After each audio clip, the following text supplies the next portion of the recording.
الرجیم بسم اللہ الرحمن الرحیم وَلُوطًا إِذْ قَالَ لِقَوْمِهِ أَتَأْتُونَ الْفَاحِشَةَ مَا سَبَقَكُم بِهَا مِنْ أَحَدٍ مِنَ الْعَالَمِينَ إِنَّكُمْ لَتَأْتُونَ الرِّجَالَ شَهْوَةً مِنْ دُونِ النِّسَاءِ بَلْ أَنْتُمْ قَوْمٌ مُسْرِفُونَ۔ اور لوط علیہ السلام کو جب ان کی قوم کی طرف بھیجا، انہوں نے اپنی قوم سے کہا کہ تم ایسا فاحش کام کرتے ہو کہ دنیا میں تم سے پہلے ایسا کام کسی نے نہیں کیا۔ بے شک تم آتے ہو مردوں کے پاس شہوت کے ساتھ، عورتوں کو چھوڑ کر تم حد سے زیادہ گزرنے والے ہو۔ اللہ تبارک و تعالیٰ نے اس دنیا کے اندر کم و بیش 1,24,000 انبیاء کرام علیہ السلام کو بھیجا۔ ہر نبی نے آ کر اپنی قوم کو سمجھایا۔ جن لوگوں نے بات مانی وہ کامیاب ہو گئے، اور جن لوگوں نے بات نہیں مانی اللہ تبارک و تعالیٰ کے عذاب سے وہ ہلاک ہوئے۔ قرآن کریم میں تقریباً 25 انبیاء کرام علیہ السلام کا نام ہے، اور کچھ قوموں کا ذکر ہے کہ جن لوگوں کے مخصوص اور خاص گناہ تھے، جیسے شعیب علیہ السلام کی قوم ناپ تول میں کمی کرتی تھی۔ یہاں پر جو میں نے آیات پڑھی وہ لوط علیہ السلام کے واقعے کی طرف اشارہ کر رہی ہے۔ حضرت لوط علیہ السلام ابراہیم علیہ السلام کے بھتیجے تھے۔ لوط علیہ السلام کو اللہ تبارک و تعالیٰ نے ان کی قوم کی طرف بھیجا تھا۔ ان کی قوم کا ایک خاص گناہ تھا۔ وہ گناہ یہ تھا کہ وہ لڑکوں سے اپنی شہوت پوری کرتے تھے، مرد کے ساتھ اپنی شہوت پوری کرتے تھے اور عورتوں کو چھوڑ دیتے تھے۔ لوط علیہ السلام اپنی قوم کو سمجھاتے رہے۔ جب بھی کوئی شہر کے اندر، محلے کے اندر مہمان آتا، یہ قوم ٹوٹ پڑتی اور ان سے اپنی شہوت پوری کرتی۔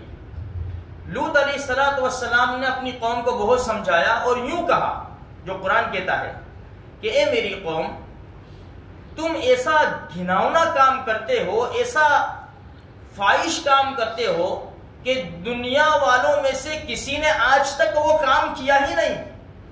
ایسا خطرناک اور برا کام کرتے ہو تم۔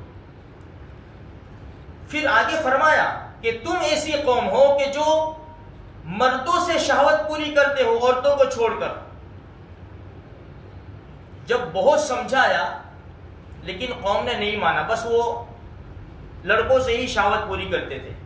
اب ایک بات میں یہاں بتاتا چلوں، جیسے کہ ہمارے معاشرے کے اندر بھی کسی جگہ ایسے کام ہوتے ہیں جس کو گے کہتے ہیں، اور بعض شہروں کے اندر تو پوری چین ہوتی ہے اور اڈے چلتے ہیں۔ یہ اتنا خراب اور گھناؤنا کام ہے، جسمانی اعتبار سے جو لڑکا یہ کام کرتا ہے، کرنے والا اور کروانے والا شریعت کی نظر میں بڑے گنہگار تو ہے ہی، لیکن جسمانی اعتبار سے بھی ان کو بہت بڑا نقصان ہے، اور کئی بیماریاں ایسے لوگوں کو لگ جاتی ہیں۔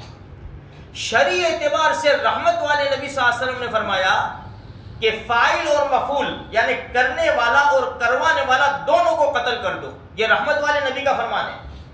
اتنا گھناؤنا یہ کام ہے۔ لوط علیہ السلام کی قوم جب یہ کام کرتی تھی، حد سے گزر گئی تھی۔ تو یہاں پر مختلف پاروں کے اندر ان کا تذکرہ ہے، جیسے یہ 8ویں پارے کی میں نے آیت کریمہ پڑھی، 12ویں پارے کے اندر بھی اللہ تبارک و تعالیٰ نے یہ واقعے کو بیان فرمایا ہے کہ جب ان کا وقت آ گیا، یہ سمجھ نہیں رہے تھے، تو اللہ تبارک و تعالیٰ نے پھر ارادہ کیا ان کے اوپر عذاب ڈالنے کا۔ تو بہترین شکلوں کے اندر فرشتوں کو بھیجا اللہ تبارک و تعالیٰ نے، ساتھ میں جبرائیل علیہ السلام بھی تھے، اور نوجوان ایسے بہترین صورت والے تھے یہ فرشتے، ایسی بہترین شکل لے کر آئے تھے کہ جب یہ پہنچے تو لوط علیہ السلام، تفسیر میں لکھا ہے کہ کھیت کے اندر کام کر رہے تھے یا لکڑیاں جمع کر رہے تھے، اللہ کے نبی۔ ان کی 2 بیٹیوں سے یہ فرشتے ملے جو نوجوان شکل میں آئے تھے. جب لڑکیوں نے ان لوگوں کو دیکھا، 3 تھے، 4 تھے، 5 تھے یہ فرشتے، تو لڑکیاں بھی پریشان ہو گئی. جب لڑکیوں نے دیکھا تو انہوں نے پوچھا کہ ہمیں یہاں کوئی ٹھہرنے کی جگہ ملے گی؟ تو لڑکیوں نے کہا کہ ہم پوچھ کے آپ کو بتاتے ہیں، کیونکہ لڑکیاں بھی جانتی تھی کہ جب قوم ان کو دیکھ لے گی تو ان کی بے عزتی کرے گی اور ان کے ساتھ اپنی شہوت پوری کرے گی. تو بھاگتی ہوئی اپنے باپ لوط علیہ السلام کے پاس گئی اور باپ سے کہا کہ ایسے ایسے بہترین شکل کے نوجوان آئے ہیں اور وہ پناہ تلاش کر رہے ہیں. لوط علیہ السلام نے جب یہ سنا، اللہ کے نبی، اور نبی جو ہوتے ہیں وہ امت کے اوپر بڑی مہربانی کرنے والے ہوتے ہیں، بڑے گھبرا گئے، بہت گھبرا گئے کہ یہ میرے مہمان بنیں گے، لوگوں کو پتہ چلے گا، لوگ آ جائیں گے، میری بے عزتی ہو جائے گی. خیر اللہ تبارک و تعالیٰ نے جبرائیل علیہ السلام سے فرمایا تھا کہ اس وقت تک قوم کے اوپر عذاب نہ ڈالنا جب تک کہ ہمارے پیغمبر لوط علیہ السلام قوم کے خلاف 4 مرتبہ گواہی نہ دے دے. تو کہا کہ ٹھیک ہے. جب لوط علیہ السلام یہ مہمانوں کے پاس آئے تو پہچانا نہیں کہ یہ فرشتے ہیں. دیکھا کہ بڑی عجیب شکل ہے، بہترین خوشبو آ رہی ہے. کہا کہ کہاں سے آئے ہو؟ کہ فلاں جگہ سے آئے ہیں. تو کہا کہ چلو ٹھیک ہے، مجھے مہمان تو آپ کو بنانا ہی ہے. جب چلے راستے میں تو لوط علیہ السلام نے کہا کہ آپ کو معلوم ہے کہ میری قوم کیسی ہے؟ میری قوم اتنی خراب ہے اور ایسے کام کرتی ہے کہ اس دھرتی کے اوپر ایسے کام کسی نے نہیں کیے. تو کہا کہ اچھا ٹھیک ہے. چلتے ہوئے گھر تک پہنچے، 4 مرتبہ لوط علیہ السلام نے ان کو یہ کہہ دیا. دوسری تفسیر میں لکھا ہے کہ 4 مرتبہ سے زیادہ یہ گواہی دے دی کہ میری قوم بڑی خراب ہے. جب گھر میں گئے، عجیب اللہ تبارک و تعالیٰ کی شان ہے، ان کی بیوی لوط علیہ السلام کی بیوی وہ کافرہ تھی. دیکھو نبی کی بیوی کافرہ ہو سکتی ہے، زانیہ نہیں ہو سکتی. ہاں ان کی بیوی کافرہ تھی اور کافروں کے ساتھ اس وقت نکاح جائز تھا، جیسے کہ اسلام میں شروع میں بھی اللہ کے رسول صلی اللہ علیہ وسلم نے اپنی بیٹی کا نکاح عتبہ ابن ابی لہب سے کیا تھا، لیکن رخصتی نہیں ہوئی تھی. تو 2 بیٹیوں کا نکاح ہمارے نبی نے، یعنی جب یہ حکم نہیں آیا تھا کہ مسلمان کا نکاح مسلمان سے ہی ہو سکتا ہے، پہلے کافر سے جائز تھا، تو اپنی 2 بیٹیوں کا نکاح ایک ابو العاص جو بعد میں مسلمان ہو گئے تھے رضی اللہ تعالیٰ عنہ، ان سے کر دیا تھا. 2 بیٹیوں کا نکاح کیا تھا. تو ان کی بیوی کافرہ تھی اور ان کے خلاف تھی. جب کوئی مہمان آتے لوط علیہ السلام کے وہاں تو یہ گھر کے اوپر چڑھتی اور کپڑا ہلاتی اس طرح. اور دوسری روایت میں لکھا ہے کہ آگ جلاتی اور اس نے گھر کے اندر، جیسے وہ چمنی ہوتی ہے نا، چمنی میں دھواں نکلتا ہے، اس طرح وہ پھونکتی اور دھواں نکلتا تو قوم سمجھ جاتی کہ ہماری خوراک آئی. تیسرا قول یہ ہے کہ جب مہمان آتے تو یہ چپکے سے نکل جاتی گھر سے اور قوم کو جا کر کہہ دیتی کہ میرے گھر مہمان آئے، نوجوان لڑکے. تو ہوا ایسا ہی کہ لوط علیہ السلام گھر میں لے کر آ گئے یہ مہمانوں کو. تو یہ لوط علیہ السلام کی بیوی اپنی قوم کے اندر گئی اور جا کر کہا کہ ایسے لوگ آئے ہیں، اتنے خوبصورت ہیں اور ان کی جسم سے ایسی خوشبو پھوٹتی ہے کہ ایسے لوگ میں نے کبھی نہیں دیکھے. تو تفسیر کی کتابوں میں لکھا ہے کہ مٹھیاں وال کر یہ لوگ بھاگے اپنی خواہش پوری کرنے کے لیے. لوط علیہ السلام نے اپنے گھر کے دروازے بند کر لیے اور جب یہ قوم چاروں طرف آ گئی، پورا گھیر لیا. سدوم ان کی بہت بڑی بستی تھی، 3 بستیاں یا 4 بستیاں تھی. جو سدوم نام کا جو شہر تھا بہت بڑا شہر تھا، 1 لاکھ کی بستی تھی ان لوگوں کی. بہت سارے لوگ آ گئے یہ خراب اور یہ گھناؤنا کام کرنے کے لیے. لوط علیہ السلام نے ان کو بہت سمجھایا بند دروازوں کے اندر کہ میری قوم دیکھو، یہاں پر اللہ پاک نے ان کا قول بھی نقل کیا، یا قوم ہؤلاء بناتی ہن اطہر لکم، اے میری قوم یہ میری بیٹیاں ہیں، یعنی میری قوم کی بیٹیاں ہیں، ان سے نکاح کر لو، یہ تمہارے لیے پاکیزگی کا سامان ہے. فاتقوا اللہ، اللہ سے ڈرو، ولا تخزون فی ضیفی، میرے مہمان کے سامنے مجھے رسوا مت کرو. کتنا زبردست جملہ ہے کہ میرے مہمان کے سامنے مجھے رسوا نہ کرو. پھر آگے دیکھو جملہ ارشاد فرمایا الیس منکم رجل رشید، کیا تم میں سے ایک آدمی بھی ہدایت یافتہ نہیں ہے، ایک آدمی بھی سمجھ نہیں رکھتا ہے؟ تو کیا کہنے لگے یہ لوگ؟ قالوا لقد علمت ما لنا فی بناتک من حق، اے لوط تو جانتا تو ہے ہمیں تیری بیٹیوں کے اندر کوئی حق نہیں ہے، کوئی مزہ نہیں، وَإِنَّكَ لَتَعْلَمُ مَا نُرِيدُ، ہم جو چاہتے ہیں وہ تو جانتا ہے کہ ہم کیا چاہتے ہیں۔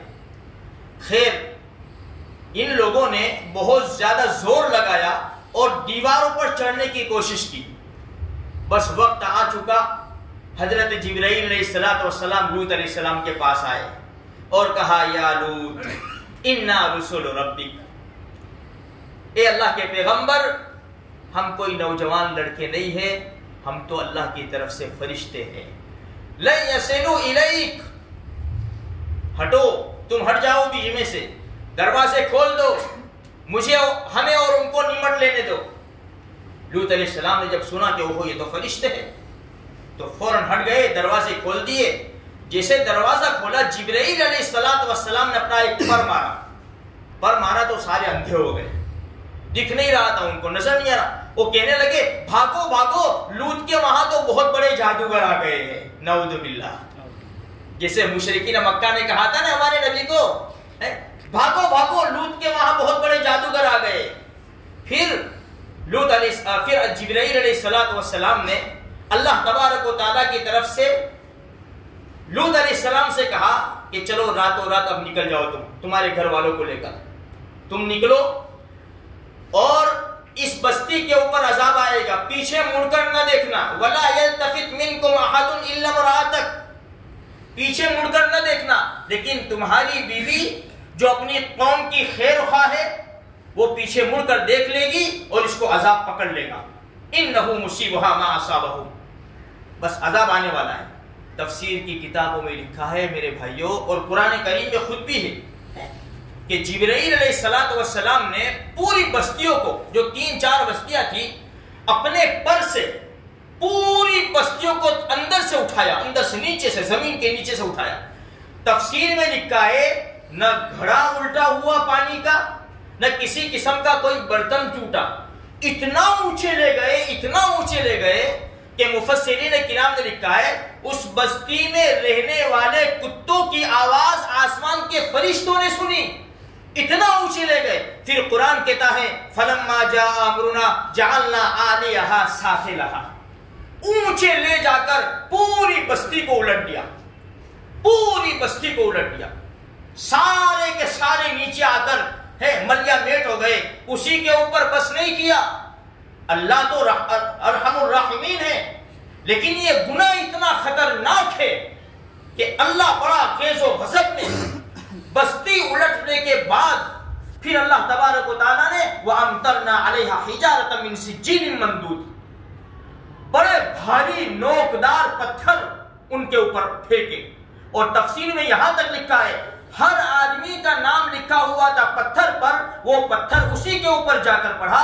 جب ہو ہا ہوئی، شور شرابہ ہوا، ہائی واویلا ہوا، تو لوط علیہ السلام کی بیوی جو لوط علیہ السلام کے ساتھ نکلی تھی اس نے پیچھے مڑ کر دیکھ لیا۔ جیسے پیچھے مڑ کر دیکھا ایک بڑا بھاری پتھر آیا اور اس کے وہ لگا اور ڈھیر بنا دیا اس کو۔ مُسَوَّمَةً عِندَ رَبِّكَ وَمَا هِيَ مِنَ الظَّالِمِينَ بِبَعِيدٍ، ظالم قوم کے لیے تو اللہ کی رحمت سے دوری ہے۔ اس لیے میرے بھائیوں یہ گناہ، یہ تو اللہ کے رسول صلی اللہ علیہ وسلم کی بد دعا، اللہ کے رسول صلی اللہ علیہ وسلم کی دعا ہمارے حق میں آ رہی ہے کہ اللہ میری قوم کو ساتھ میں ہلاک اور برباد مت کرنا۔ یہ اللہ کے رسول کی، ہمارے نبی کی دعاؤں کا نتیجہ ہے کہ ہم بچے ہوئے، ورنہ ہماری قوم کے اندر بھی ایسے ایسے گناہ ہیں کہ آسمان سے پتھر برس جائے، سونامی آ جائے، زلزلے آ جائے، لیکن رحمت والے نبی کی دعا ہمیں کام آ رہی ہے۔ آج میرے بھائیوں نیت کرو، ہم میں سے جو انسان بھی جس گناہ میں بھی مبتلا ہے اس گناہ کو چھوڑنے کی کوشش کرو، ورنہ اللہ کا عذاب بڑا خطرناک ہے۔ آج یہ بیماری سمجھ میں نہیں آ رہی ہے، یہ کورونا جو بیماری ہے جس کو لگتی ہے اس کو جا کر پوچھو کہ کتنی خطرناک ہے۔ میں بھی گزشتہ سال 4 دن لے کر آیا تھا، میں ڈاکٹر کو سمجھا نہیں سکتا تھا کہ مجھے کیا ہو رہا ہے۔ یہ خطرناک بیماری ہے، ہم اللہ کی طرف رجوع ہو جاوے، اللہ کی طرف توبہ کرے میرے بھائیوں، کہ اللہ تبارک و تعالیٰ اس وبا کو، اس مصیبت کو جہان سے دور فرما دے اور سکون کی زندگی نصیب فرماوے۔ بس اللہ تبارک و تعالیٰ توبہ سے بہت بڑا خوش ہوتا ہے اور بڑی بڑی مصیبتیں توبہ کے ذریعے ٹل جاتی ہے۔ اللہ میری اور آپ کی سارے مسلمانوں کی حفاظت فرماوے، اللہ ہم سب کے گناہوں کو معاف فرما، آئندہ گناہوں سے حفاظت فرما، ہمیں برکت والی روزی نصیب فرما، سکون کی زندگی نصیب فرما۔ ہم جنت کا سوال کرتے ہیں، جہنم سے پناہ مانگتے ہیں، اللہ قبر کے عذاب سے پناہ مانگتے ہیں۔ ہم سب کی عمروں میں خیر و عافیت کے ساتھ برکت نصیب فرما، ہماری جائز مرادوں کو پوری فرما۔ صلی اللہ علیہ محمد اما و اہلہ صلی اللہ علیہ وسلم، آمین آمین۔